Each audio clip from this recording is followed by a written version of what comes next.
I teach men that you're not broken, you just need to be rebuilt. What I've found is that a lot of times, if you just shut up, the person who you're talking to will give you the answers that you need to move forward properly, efficiently, and in a way that's going to actually get you to excellence. Most men, we were told that it was a weakness. It was a weakness to share your feelings. It was a weakness to share emotions. It was a weakness to share failure. We weren't taught to learn from that failure. Men are not taught that way. We're taught to be strong and big and, to put up this facade. We're performing. We're not living. Things that I stress is responsibility. It's your responsibility. I can't blame somebody else for my problems. Why? Because in order for me to have my problems, I had to be there. I had to play into that. Get rid of the toxicity, the toxic people, the naysayers, all of that stuff. Take the information in, and what's garbage, put it in the trash because it's not serving you. It's only serving them, and their goal is not your success. What I'm looking for is results. I'm trying to give men results, not motivation, not some feel good rah rah, actual stuff that's going to change their lives if they apply it and move them forward. Episode of This Is Built Different podcast. Now, today is a really interesting episode because it's something that I dealt with. Now, a lot of men are judged by two things: their age and their level of professional status or success at a certain age. And so, when I got a certain age, on paper, it may look good, but to some guys, you may feel like you're underachieving, like you're not hitting the bar, and that you have so much more to do. And it impacts how we feel. But what most people fail to understand is that we are continuing to grow. So today I have Mr. Z, and he's going to talk to us about how men can continue to push through, how we can develop, continue to be our best selves, get solid in our identity, and just continue to be the best men that we can be. So, Mr. Z, please introduce yourself and tell us about what you have going on right now. Okay. Basically, what I created was a system called the rebuild process. And the reason that I built that is because of the fact that a lot of men are going through a lot of different stages. What a lot of us don't realize is that what got us to where we are is not going to take us to the next level. So what ends up happening is it becomes a buffer. It becomes that hill or that mountain that we can't get over. And most of that mountain and that hill is actually in our heads. Again, I deal with people that are privately in the military or people that are in high end jobs. And those high end jobs, they have a tendency to have a certain way of doing things, just like the military, which doesn't necessarily progress. And what I mean progress is in they don't develop their skills of communication. They're used to being at a certain level and dealing with people at a certain level and not understanding that we live in a world where everything is more holistic. We have to understand that everything has its time and everything in its place. And what ends Right. up happening is that old self ends up bringing it to the point where it affects everything. It affects our marriages, our communication with our children, our interaction with the different generations as we go through life, as we're trying to progress and go forward. So again, basically, I try to teach men that you're not broken, you just need to be rebuilt. And I really appreciate that you do that. And you know that there's an old saying that it's better to build young men than to repair, broken men or older men. I'm kind of messing it up, but I know that's a saying. But I still feel like So men still should be invested into, or at least have a space and a place where they can talk about some of the issues they have and what it takes to actually rebuild yourself, or kind of redirect where you're going. So, what are some of the main problems that you hear from the men you work with in these high level positions or out of the military? What are some of their common challenges? the main things is that a lot of them just don't understand the fact that things have changed and that they're changing and that they're changed, that, excuse me, things have changed and they're not changing. They're remaining the same. So that frustration kicks in. Plus, you've got technology, you've got the fact that a lot of men as a whole don't really know how to communicate.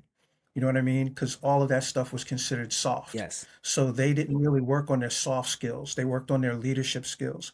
And their leadership skills are now outdated. They don't apply anymore. That communication route doesn't apply anymore. People are more homogeneous in the sense of how they see things, but they're not seeing things because they're locked into their bubble. So what I try to tell men is that one, you need to step back and see who you are and what it is that you have to offer, and then understand that there's other people that have stuff that they want to contribute, and those things are actually key to moving forward. So in the rebuild system, what I try to do is I try to work on there's three levels within the system. But what I try to do is I try to get people to look at it in the sense of using rebuild as part of the structure. So R is for reset your identity. E is for eliminate the weak habits that you have or weak habits that you've acquired. B is for building a daily system because that's just it. We get involved in emotion, but we don't understand success is in systems. Being motivated is not going to get you there. Being motivated is just a start. All right. Being inspired is just the start. But once you have systems, those systems will take you where you need to be. Those systems are also things that can become, depending on how you look at it as far as business, almost automated to where people start coming to you. So B is build systems. U is upgrade your skills. I is install discipline. Again, emotions and how you feel about something isn't always going to take you where you need to be. L is for leaning and leading in your life. A lot of us have a tendency to take other people's problems and other people's rules and regulations and all of that stuff, and we take them into ourselves. So that's not who we are. That's not our real identity. So you need to lead your life as you go forward. And then from there, you need to determine your direction and then follow that direction. So R, reset. E, eliminate. B is build. U is upgrade. I is install discipline. And then L is lead your life. And then D is again determine your direction, the direction that you need to go in. Because again, somebody else's plan is somebody else's plan. It's not yours. It's not something that's going to fit you.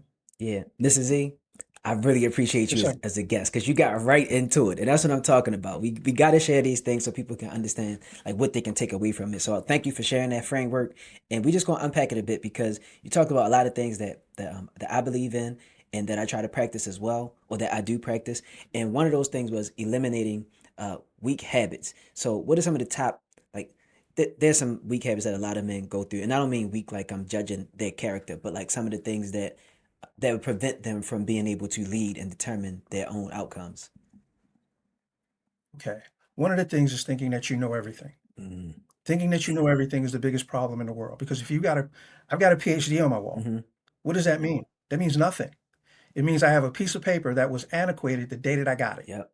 So all of the information that was in it was already gone. Why? Because life is constantly changing and we keep progressing at an exponential level. So as we progress, we keep thinking that the old things are the things that are going to take us where we need to be, but they're not. The other thing is communication. A lot of, like, as I was saying before, a lot of men don't know how to communicate with their spouses, with the different Mm-hmm. generations, because they're so busy not listening, all right? Because they're already talking. They're already in their head. They've already got an answer. They've already got, the solution. They're rush, rush, rush, and they're not giving those people attention. What I've found is that a lot of times, if you just shut up, the person who you're talking to will give you the answers that you need to move forward properly, efficiently, and in a way that's going to actually get you to excellence. That's the other thing. We keep looking for perfection. Perfection doesn't exist. It's a figment of somebody else's imagination. All right. If I take a surface, let's say I get a brand new car, and I look at the surface of that car and I put my hand across it, it seems real smooth. But if I take a microphone, I'm not a microphone. If I take a microscope and I look at that same surface, there's all types of ruts and valleys and hills. It's not smooth. It's only smooth to the level in which we feel and our ability to grasp. But we don't know what another man or another woman is taking in when we're pushing out information and not allowing them to vent what they have to say. Because what? Once they're heard, now they're ready to listen. Yeah. But once they're heard, then that means you've heard what they've had to say.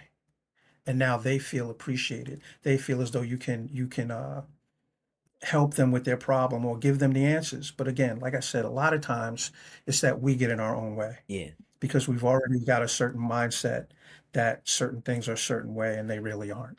Right. And so I know that you mentioned you focus on men in midlife. Is this something that happens mostly around that time because they have experience in life, and so they kind of feel like they know a little bit of everything, or is it something that you see across most men? I see it across most men, but the reason that I focused on midlife is because what happens with a lot of us is that once we get to a certain, we've done everything we're supposed to do. We went to school, we checked the boxes, we did the work, but a lot of that stuff was more performative. Mhm. It didn't feed us. It didn't feed our souls. It didn't feed our persons. What it did was it created a check. That was pretty much it. And what ends up happening is that as we progress, we realize that there's a lot of things that aren't there. The communication isn't there. The relationship isn't there. The satisfaction in the fact of what it is that we did wasn't there. So we feel empty. A lot of men feel empty. So from that feeling of emptiness, we end up taking it to where we just don't feel fulfilled. We don't feel as though life has given us what it needed to give us for us to move forward.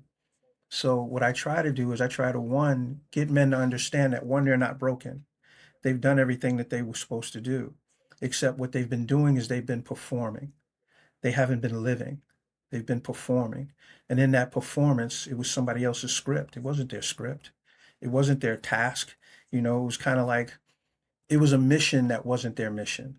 Does that answer your Mhm. question? Yeah, and it made me think of something when you talked about like they're just performing, they check the boxes and they still feel unfulfilled. What I've learned recently, and then you could tell me if you're seeing this with men, is that we might have to it's better best for us to understand that our purpose and what some people might call their passion doesn't have to come from your profession, and we kind of get trained to just like either focus on the profession or try to do what everybody says is follow your passion. And when you come up short with that, you feel really defeated because you feel like you're not working in your passion. But then if you go such a long time just working to, like you said, get a check, you feel very unfulfilled. So do you have to have conversations with guys around how to bring them together, or how to at least have how to include all of that in your life, even if it's not, the exact same thing?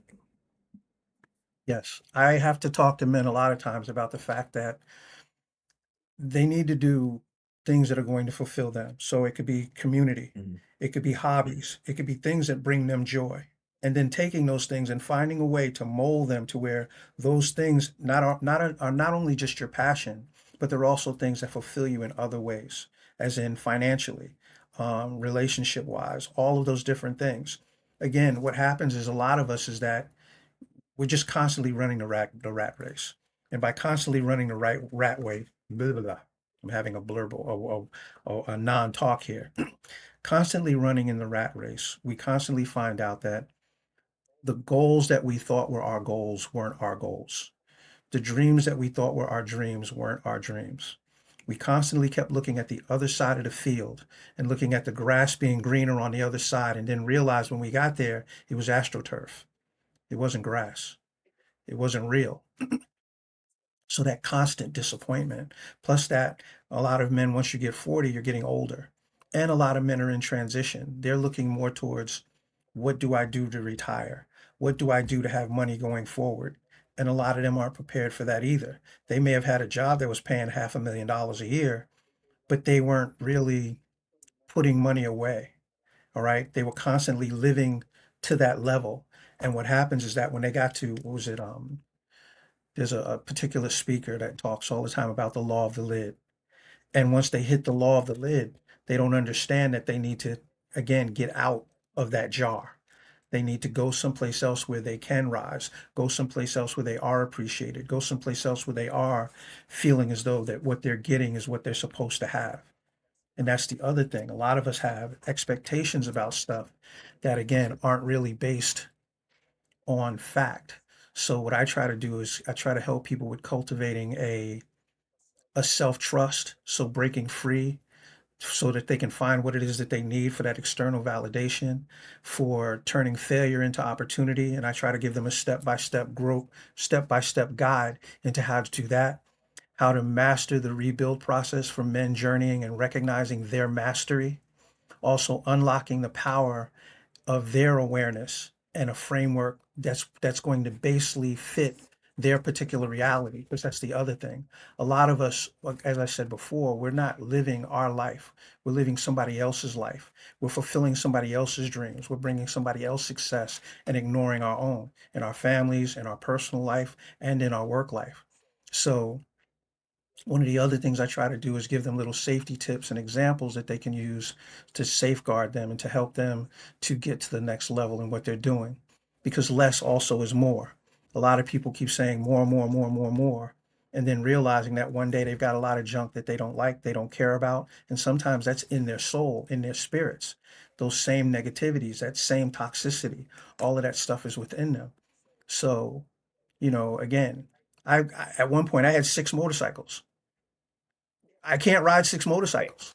You know what I mean? It's just cluttering up my garage, and that's a lot of the things that happen, and the same thing happens in our head. We get all these different things that we perceived and believed were real, and they're not really real. So we get to the point to where we're burnt out, and that burnout causes other problems. It causes, again, relationship problems. It causes other things to get in the way that are going to be even more detrimental to our lives moving forward. Got you. Got you. So I have a question because this is my first time coming across you. Everything you're saying is something that, I've been working on and thinking through. And it's not a lot of space for men, especially black men, that actually even talk about this. It's not that it doesn't exist, but it is either challenging to find or very misunderstood. Like, why do you think it's so difficult for men to have like fellowship in a very productive way? Like, not in a ceremonial, well, it's kind of ceremonial depending on when you're meeting, but like how we see women empowerment groups, like you would think that that's the same thing for men, but I don't see that in my life as a man. I don't see a lot of men empowerment groups, or is it just different terms? Is it something that I'm missing? Because from what me and a lot of the guys that I talk to, who are most of them are either entrepreneurs or high level professionals, like probably people you work with. We don't see it enough. It's coming up more, but I just see it as being challenging. Do you see it as a challenging thing, or how does that work from your perspective? It's challenging in the sense of the mindset that I was talking about earlier.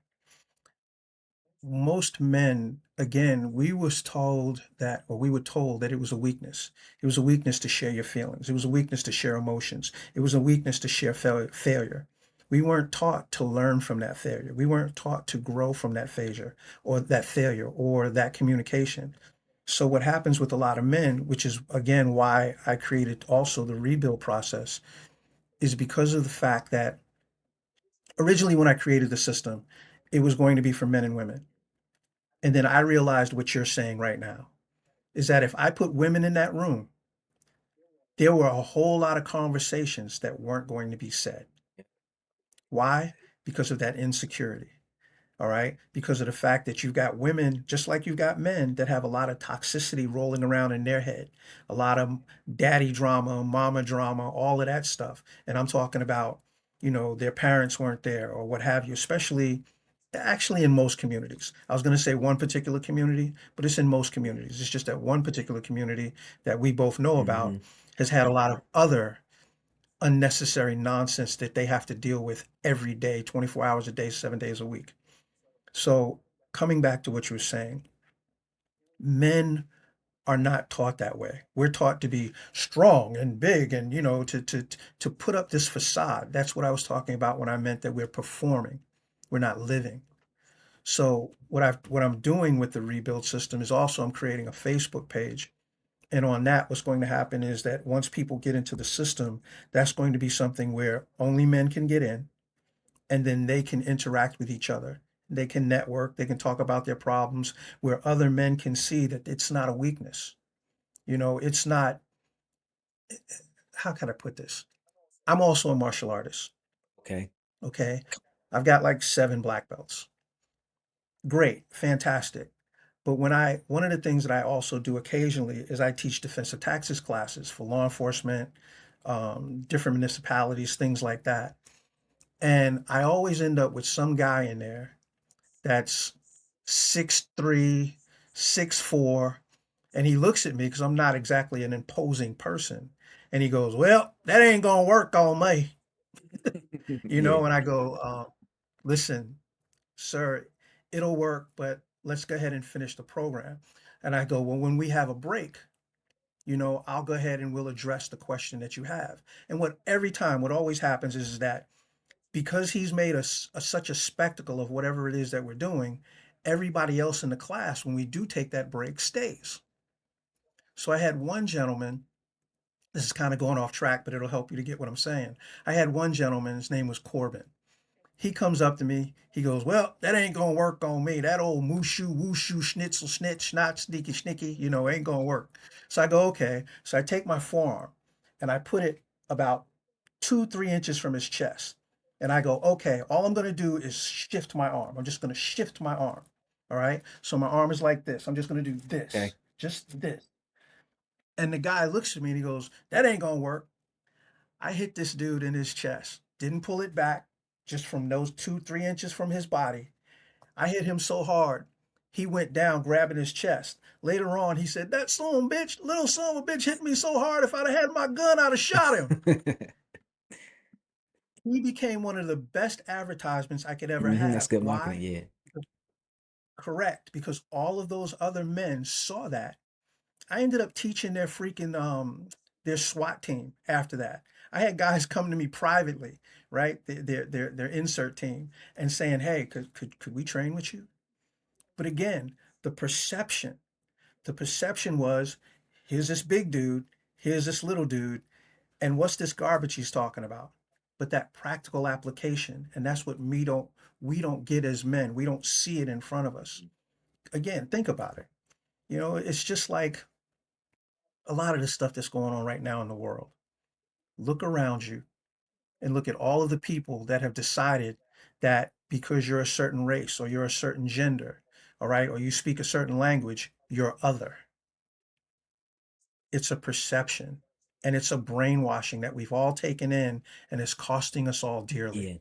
Yeah. Yeah. We definitely have to unlearn a lot of things in order for us to get clear, like you said. And like I like to think about like staying like mentally lean. Like you don't have to be minimal, but you gotta keep it lean. Like you said, you don't need 6 motorcycles, right?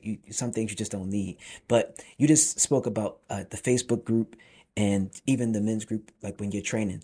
Uh, how do you check for when men are in these groups and they are being expressive versus complaining? And the reason I ask is because like I joined the men's Facebook group to see what was going on over there and just to contribute to the brothers talking about whatever they have. I felt it was a safe space, and it is.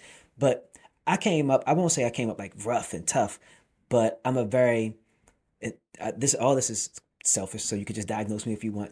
Uh, I grew up an only child, so most only children are very internally motivated. They have to figure things out on their own most of the time, or at least how to survive on their own. So I'm not a big fan of complaining. And I'm glad you shared that you're a martial artist, so you understand the level of discipline around expression. So how do you plan to check for that in the Facebook group, or how have you handled that before? Because I definitely think that the people listening would be able to learn from that, especially if they're in leadership roles, how to manage people complaining versus giving them a space to express a gripe or dissatisfaction.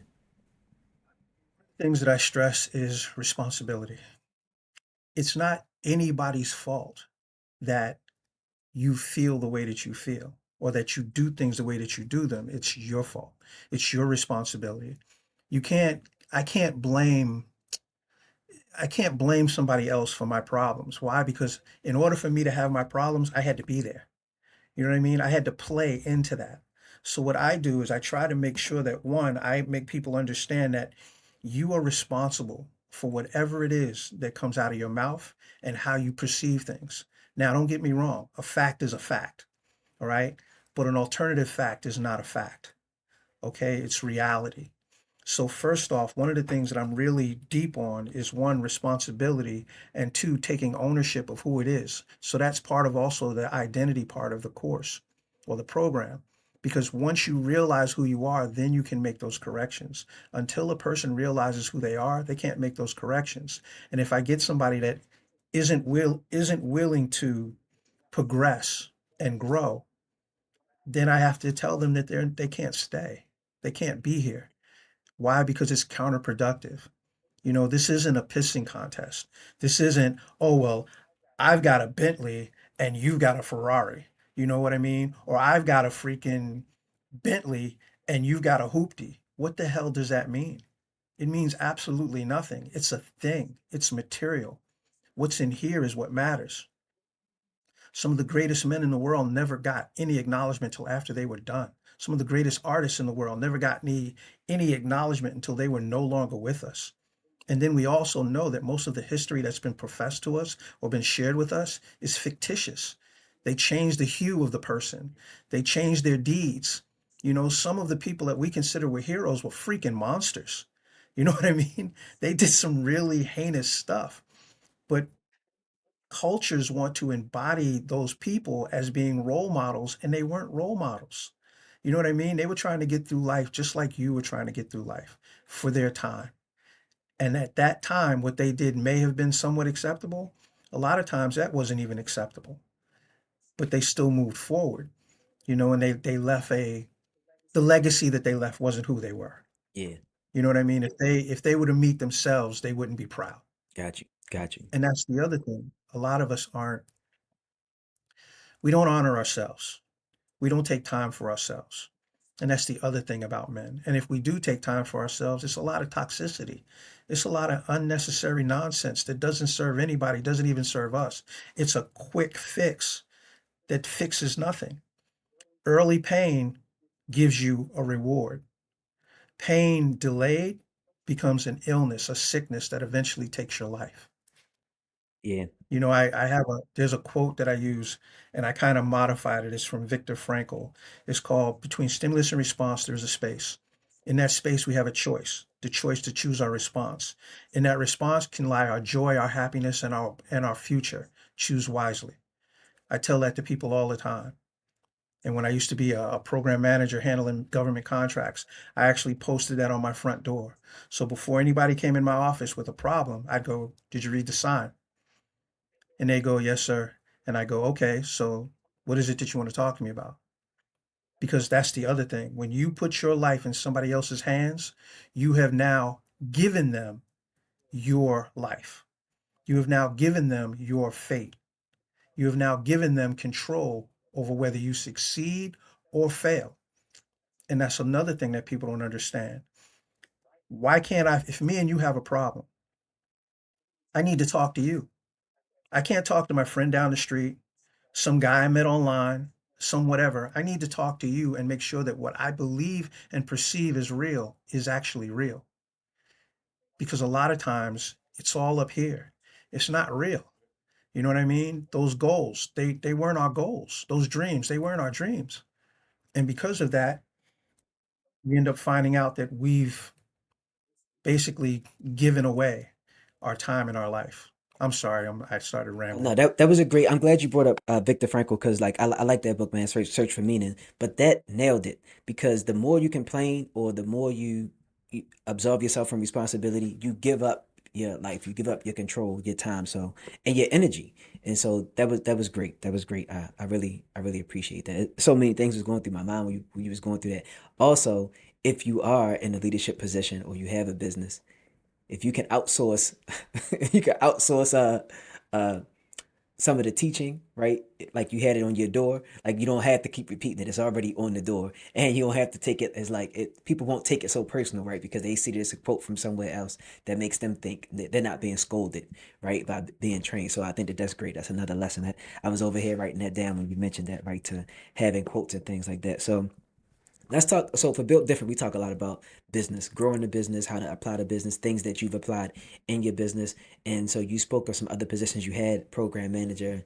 And so, how long have you been an entrepreneur, and how did you come into Mr. Z Inspires? Is that the business? That's the business you're operating now, right? This, well, that's the tagline. Okay. The right now what I'm working on is the rebuild So the process. rebuild process is the Um, business. Got you. yes. Got you. And but what it is that like a lot of people, I have I have a tendency to talk to a lot of people. Also, have you seen my blogs? I post a blog almost every day. Mm-hmm. All right. And those are tips and things to help people because I get so many people that come to me with, "Hey, how do I deal with this? How do I deal with this? How do I look at this?" And all of those blogs are built around the same scope that we're talking about now, helping people to take that transition to get them where they want to be. So what I try to tell people is, let me go back. I'm a project kid from the Bronx, Okay. okay? Um, I grew up around a lot of crazy, uh, and that crazy could have affected me in some really negative ways. My graduating class was about 1,200 kids that graduated with me out of high Big school. school. Yeah, and within 13 years of me graduating, more than half of those people were no longer living, Mm. and that was in the local paper. That tripped me out. Matter of fact, my wife pointed it out to me, and I was in the Marine Corps for 22 years. I was an emergency services expeditionary airfield officer, and I did anti-terrorism and force protection. I'm still alive. I was a law enforcement officer. I'm still alive. Okay. I've been shot. I've been stabbed. I've had all types of crazy stuff happen to me, but I'm still alive. Most of these people weren't in any types of jobs like that. You know what I mean? That's crazy. The first person I ever saw take a bullet was in my parents' kitchen, and it was the guy's wife that put the bullet in him, and he was a cop, What? you know? Yeah, it's the world that we live in is crazy. There's a Wesley Snipes quote from the movie that he did, and he said, the world that you see is with your color-coded glasses," I'm not quoting him right, "is not the real world." And that's just it. Most of us, most men, we don't live in the real world. We live in a fictitious world that we want to be real or we want to believe is real, but it isn't. You know what I mean? It's not reality. It's somebody else's fantasy that we've taken as reality. So for businesses, we need to see things as they are. In a relationship, we need to see things as they are. We need to listen and pay attention and understand that the only way we're going to move forward is if we are willing to make the adjustments to move forward. Get rid of the toxicity, the toxic people, the naysayers, all of that stuff. Take the information in, and what's garbage, put it in the trash. I don't care how much you want to accept it. Whatever is garbage, put that in the trash because it's not serving you. It's only serving them, and their goal is not your success. It's not moving forward. It's negativity. It's toxicity. It's the things that are going to pull you, your family, and your life down. Yeah. I'm one of those guys that's had to rebuild himself over and over again, from being a information systems program manager to being a Marine to martial arts to being a freaking analyst for the federal government, management program analyst for the federal government, to everything that I've done, even when the martial arts. So I kind of look at the rebuild process as almost kind of like a martial art. You're going to give and you're going to flow. You're going to step back and you're going to advance, you know? But like I tell people, when somebody strikes at me, most people step back. If I swing at you, more than likely you're either going to duck or you're going to step back, correct? If you swing at me, I'm going to step forward. Why am I going to step forward? Because the power of your strike is at the end of your strike. It's not in the middle or at the beginning of the strike. So what happens is that I stop that negativity, I stop that power before it reaches me. Also, now I've put myself in a position where I can do, let's say, a throw, ippon seonagi or kushigaruma or sukunagi or what have you. These are throws, I'm sorry. But you get what I'm saying. Yeah. And life is the same way. It's about positioning. It's about positioning yourself so that you can take advantage of whatever it is, not at anybody else's detriment, but take advantage so that you can move forward, so that you can reach your goals, so that you can meet your requirements, not somebody else's requirements, your requirements. Now, if you meet somebody else's requirements along the way, that's a beautiful thing. But life is about giving and sharing because guess what? None of us are going to get through this alive. Yeah. Yeah.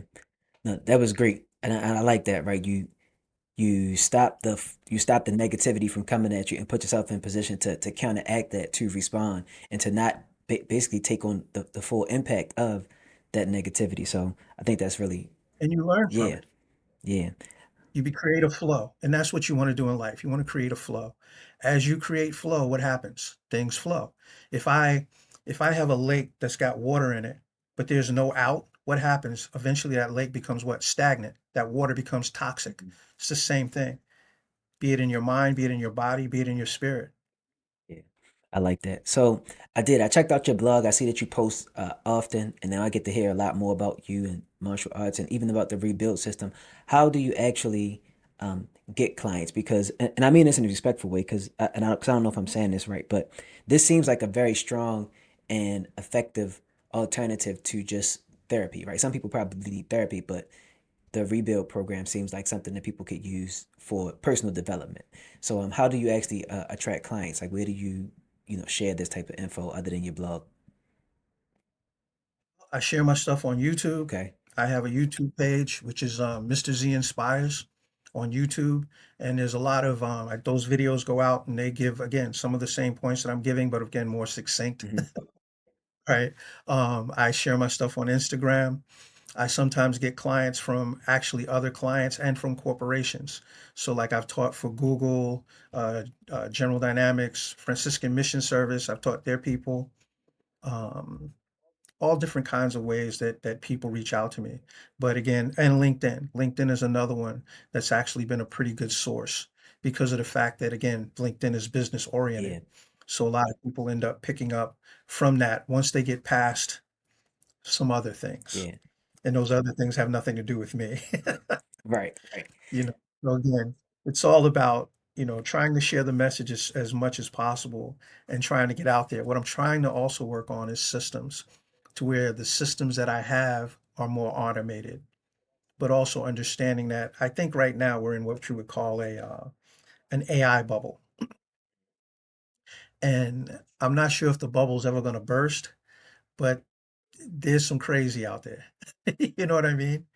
So again, just trying to get the message out. Like again, blogs, I look forward to being on people's their podcasts, things along that nature. Those things help. Plus they add credibility. And I've also had the opportunity for other things to be on like channel 7, channel 5, channel 9. Those different things have been helpful too. Plus that the fact that I write so many books, you Okay. figure Yeah. I've got what 7 or 8 books out there on mindset, all of those different things. And those actually do okay. Well, congratulations, because I, I've had a few authors on the podcast, and even though it seems to be more and more on the podcast, you're still in like a single digit percentage of people ever to write a book and publish a book. Even though it's getting easier and easier, most people will never do it, but a lot of people want to write books. So I always commend authors who show up, put down their expertise, because um, a part of being an author allows you to be an authority, right? The word is in authority. So I really, really appreciate that. Now, when you mentioned the AI bubble, I spend a lot of time using AI. How are you using it in your business to automate things? Using it to actually take information that I've built and sent it out. I'm also using it to help to create like some of my thumbnails, things along that Nice. nature. Do a lot of the artwork, things along that. I haven't put it into the system where I have an AI bot that actually does, distributes everything for me yet. Mhm. But there's coming a time. Part of my problem is that some things I don't want the computer to create it. You know what I Mhm. mean? I want to create it. I want to be the person that comes up with that thought, that idea, and then turning it into a thing because that's just part of who I am. Yeah. It's just like the books. I literally have 27 books published in my name. Mm, mm. That's So, huh? no. I was listening. So part of that is me wanting to share who I am and what it is that I have to share. We all have gifts, qualities. You have some gifts and qualities that I'll never have.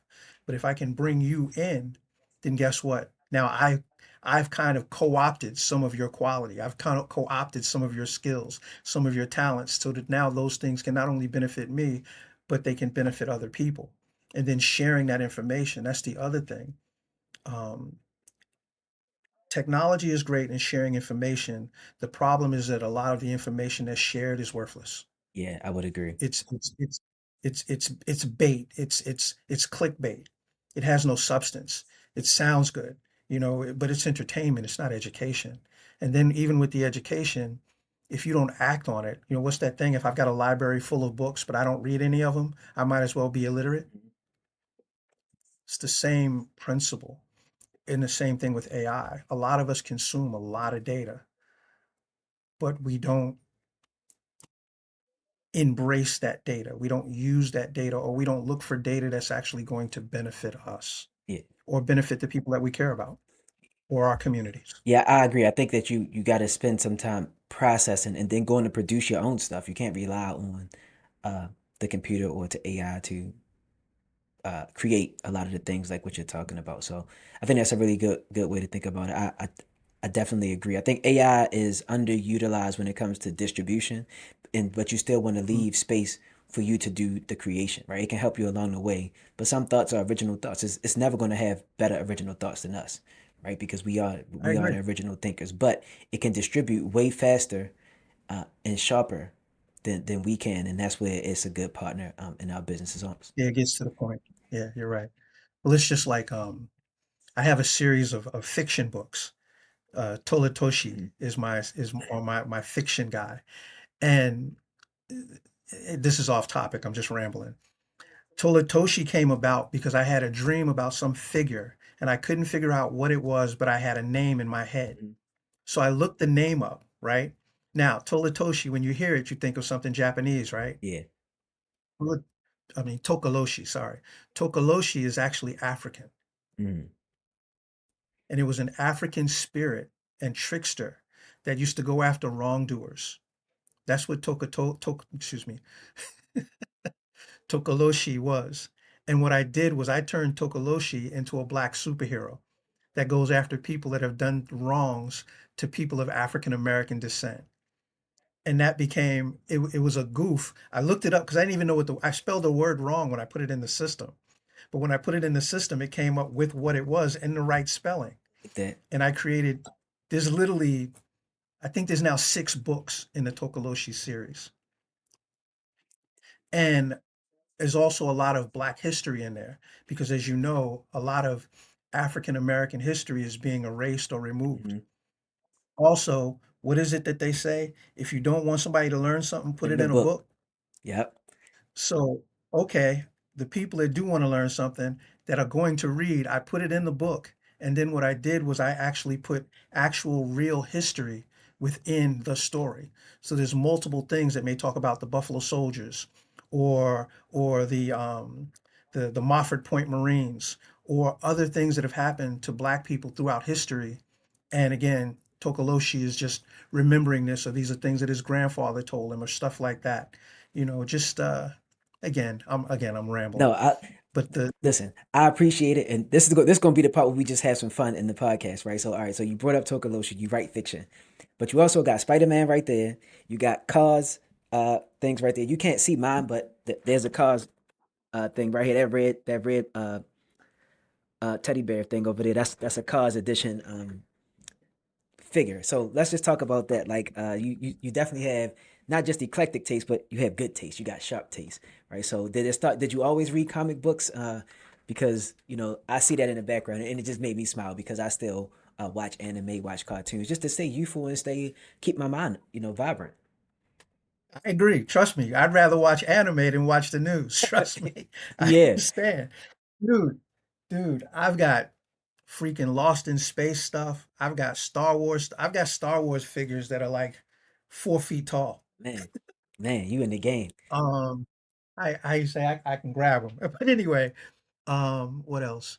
Another figure that I have a ton of is Spawn. Yeah, I like Spawn. Remember Mm-hmm. Spawn? Dude, I've got the whole motorcycle series, all of that. I have like, shoot, I think I got almost 100 Spawn pieces. Mm-hmm. Because again, he was a black superhero in my opinion. Yeah, yeah. When we saw the movie and it was Michael Jai White was Spawn, but I didn't read Yeah, the. he's a cool dude. I actually Yeah, know I him. did. Yeah, because he's a martial artist too, right? Yeah, Yeah, out of New York. I didn't read the comic book until the movie, and the comic character felt like a black person. So was he black before he died and became Spawn? Okay, he was black before he became the Spawn, Michael J. White. Okay, What he was, that particular Spawn, because supposedly there's been Hell Spawn throughout history. okay, So different generations, all of that. Michael J. White was basically an agent for the government. He was basically an assassin and an operator for the federal government. yeah, But what ended up happening is that even though he worked for good and the stuff that he thought was good, each time that he took a life, his soul moved closer and closer to hell because supposedly that's the sin. You're not supposed to take another Right. life except in self-defense. So what ends up happening is he finds out that he has been working and doing some evil things for the wrong reason, right? So they set him up and he ends up dying in a chemical plant. But the one thing that he always loved was his wife, which was Wanda, right? So what happened was when he ended up dying, the devil reached him and said, "Hey, you've got the most highest killer count out of any of my minions.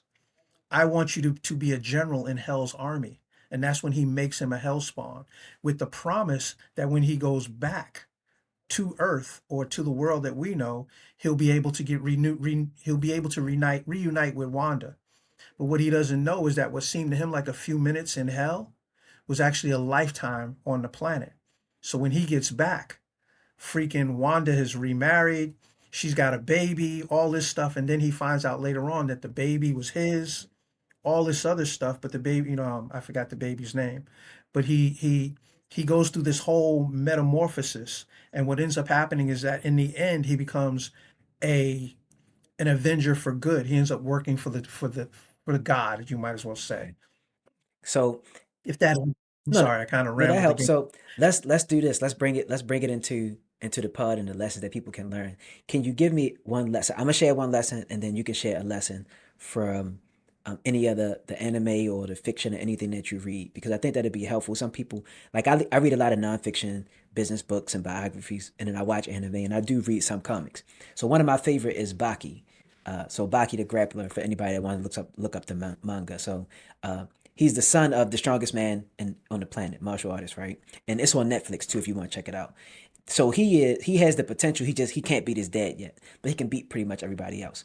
And one episode, well, a few episodes, he's practicing, but he practices the power of visualization. And one of the person he visualized himself fighting was their version of a Mike Tyson in the Baki world. So he had to fight against a Mhm. boxer who was way stronger than him and fast. So he had to when Baki visualized so well that when he was fighting these figures of his imagination, he was physically taking on blows. Like he would get the bruises because he visualized it so intently. And I feel like that's helpful for anybody, for men, for women, but especially for entrepreneurs. Like you have to be able to operate from the end goal, right? And be able to see and visualize what you want. And you may not always get there, but the more clear you can be, the better steps you can take. So that's one lesson I actually learned from watching cartoons and reading anime. People think that it's worthless, but it's really not. There are lessons you can learn. So how about you? Can you share something for us? Okay, there's actually a bunch of different animes that basically resonate with life in the sense that they make it comedy, but it's Yeah. reality. Um, One of them, what's a good one for me? There's so many. Let's go back to my fictional character, Okay. Tokoloshi. Tokoloshi, originally, what ends up happening is that when he was a teenager, he's into martial arts, all of that stuff. He comes home, good kid. And when he gets home, he is walking down the street and he gets to his block. But once he gets to his block, he notices that something doesn't feel right. So he pushes the door open, gets to his house, the door's ajar. He goes in and he finds that basically his mother, his father, his sister, and his girlfriend have been murdered. So while he's trying to grasp this, of course, he gets tunnel vision. He doesn't see what's going on. Later on in the particular show or in the book, he's sitting there and he's talking with, not really talking, but the police are talking to him. But he's so wrapped up in what's going on and he's so much in shock that he's not hearing them. So one in the back of his mind, one of the cops says, and I'm going to be a little graphic here, says, ask him, were there any drugs? Were there any, business dealings, what have you? And one of the officers looks at him and says to him, why are you talking to that vegetable? The nigga don't know, right? So he hears this and he doesn't really pay attention, but he moves on. They take him to the precinct. And while he's at the precinct, they're talking to him and they're talking out in the hallway because they just asked him a bunch of questions again. Now they've got him in the hall. Now they're in the hallway, two officers, and they're talking. And one of the counselors comes by and she hears all of this talk. And she goes, you guys are fucking bastards. My takeaway from that is that you've got certain prejudices, certain thoughts, certain beliefs that people grasp, and they're not based on fact, they're based on perception. And even with Tokoloshi, originally the first book is called The Vengeance Code. And in the Vengeance Code, he, wants revenge on all of the people that do people like him wrong. Because he looks at, he ends up going to live with his grandparents, and while he's living with his grandparents, he's trying to figure out what's going on, and he realizes that there's more on a television about a dog that is missing than what happened with his parents. But he internalizes all of this. He takes it in a positive way, but he's internalizing all this negativity. And at one point, when he becomes Spawn, he realizes, not Spawn, I'm sorry, when he becomes the Tokoloshi, he realizes that it wasn't about him. You know what I mean? That was part of his journey to become not only the Tokoloshi, but to help to right those wrongs, to take a stand. And a lot of us, we constantly come to the conclusion that it's somebody else's problem. It's not affecting us, it's affecting everybody else. But as time goes on, I mean, he's pretty vicious in the beginning, but as time goes on, he realizes that it's not about him, and that violence, that negativity is eating him up. And again, that memory comes back to where, like I was saying, his grandfather, his father, telling him stories about when his grandfather first came back, and was spit on, or the different things that the Moffett Point Marines went through, or the Buffalo Soldiers, or the 12, which was an army group. But taking that information and understanding that what happens happens to everybody. And we need to understand that we need to find a way to not make that ours, but to learn from what happened so that it doesn't happen again. Because if you ignore history, what happens? You repeat It's it. just, yep, yep. Well, that was great, man. Thank you for sharing that lesson. That's something that hopefully everybody listening can take with them. Mr. Z, share with us what you want us to follow, what we can check out. If you want us to check out your books, if you want us to visit your site for the Rebuild program, let me know everything that we can find you. Okay. You can find information on a rebuild system, on a rebuild process, on mrzinspires.com. There's a whole Hmm. website that's there that talks about that. And basically, what it is that people that are interested, one, I want them to give me their information, and then what happens, I add them to the blog. And once I add them to the blog, they'll get a more of an idea of what it's about, not just reading the stuff. And then they can put in an application, because the way that this system is working, you have to be accepted. You have to submit an application. The application has to be looked at. And then once the application is looked at and you're approved, then you become part of the system, because you've got people again that are looky loos. I don't really want looky loos. I'm not rich. I'm not wealthy. Okay. I'm rich in spirit. But I want to really help people, and I want people that are going to become part of the community and be people that want to help the other people within the community. You get what I'm Yeah, saying? Each one teach one, so to speak. yeah, So that's how that works. As far as my YouTube page, it's Mr. Z Inspires. got it. So on YouTube, it's Mr. Z Inspires.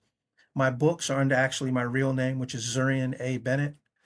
So if you go on Amazon and some other booksellers and you put in Zurian Bennett, you'll get my books, and you'll come up with the fact that I have a bunch of books on business communication, networking, all of that stuff.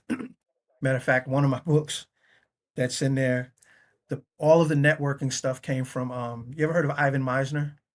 No, I haven't. You ever heard of BNI? Yes, I was on one of their calls last month.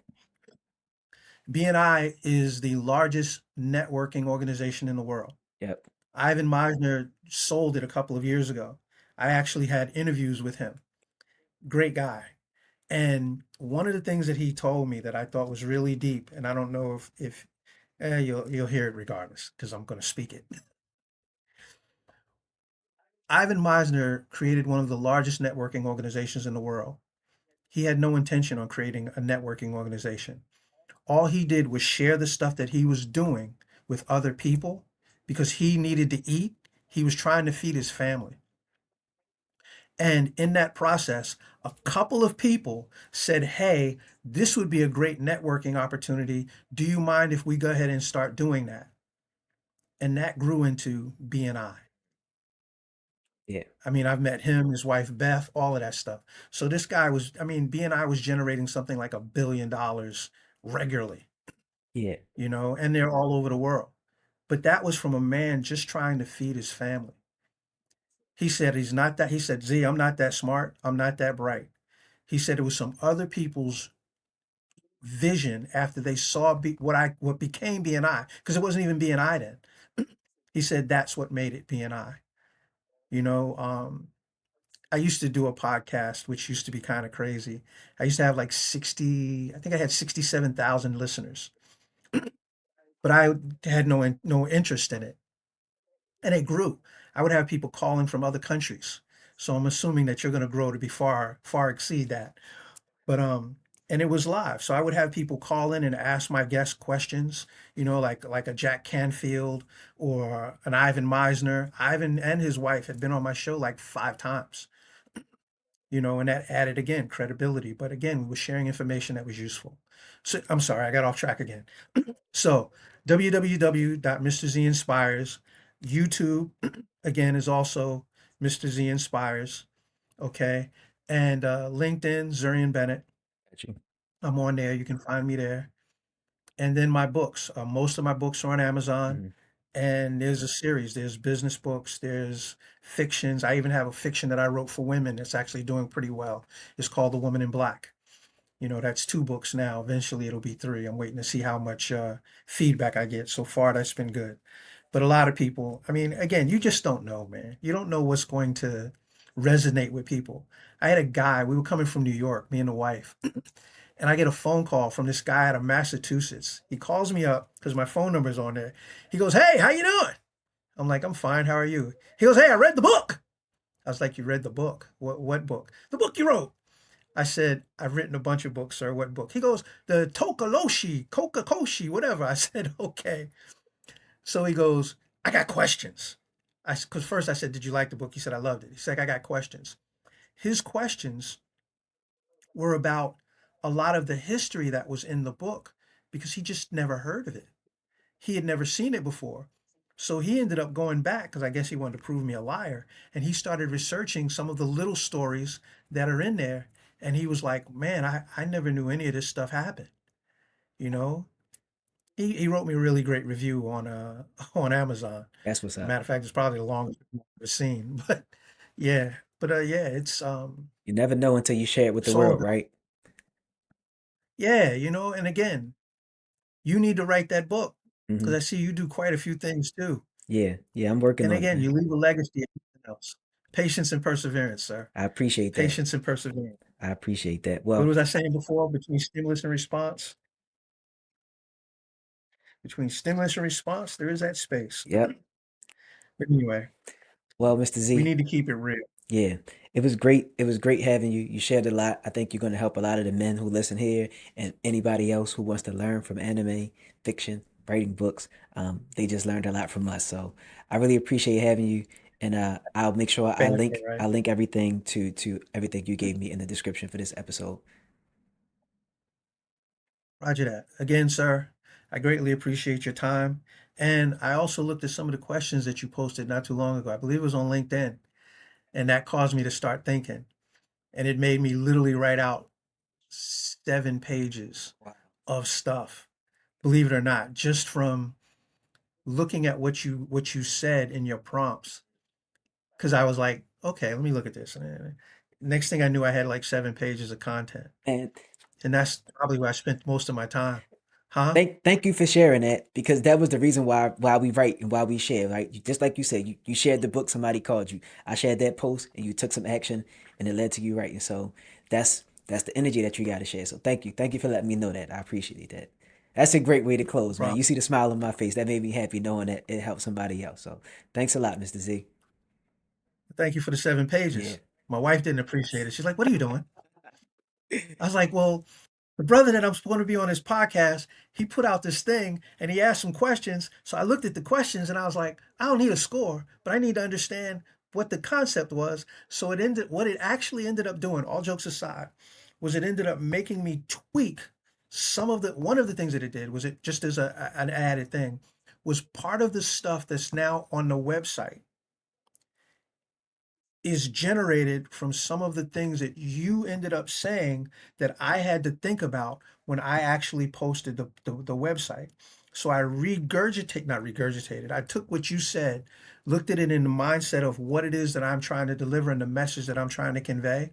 Because what I realized from what you put in there, and again, I'll get off in a second, is that even though the rebuild process is not about motivation, not at all. All right. It's about taking action, using discipline. And it's also not about you being analyzed. It's about the rebuild process is about you seeing things and things being presented to you from somebody that's also been through it, Right. from somebody that's conquered those demons, that's climbed those mountains, that's swum that river. But what ended up happening was when I first looked at the website, I was like, hold up, based on what I've got here, this is motivation, but that's not what you're looking for. What I'm looking for is results. I'm trying to give men results, not motivation, not some feel good rah rah bullschnitzel. Actual stuff that's going to change their lives if they apply it and move them forward. So I ended up changing it to where now it's focused on the content is still the same, but the message that the website was delivering was more in line with motivation than it was with a product. You want to know what you're going to get at it. You want to know what the substance is. You know what I Yeah, mean? Because again, everybody's selling rah-rah. So basically, structure to create that freedom, discipline to protect your peace, a system that systems beat motivation, rebuild before you can try to scale, and also the fact that you don't need hype, you need habits. it's real. That's real. I appreciate that. Thank you for sharing.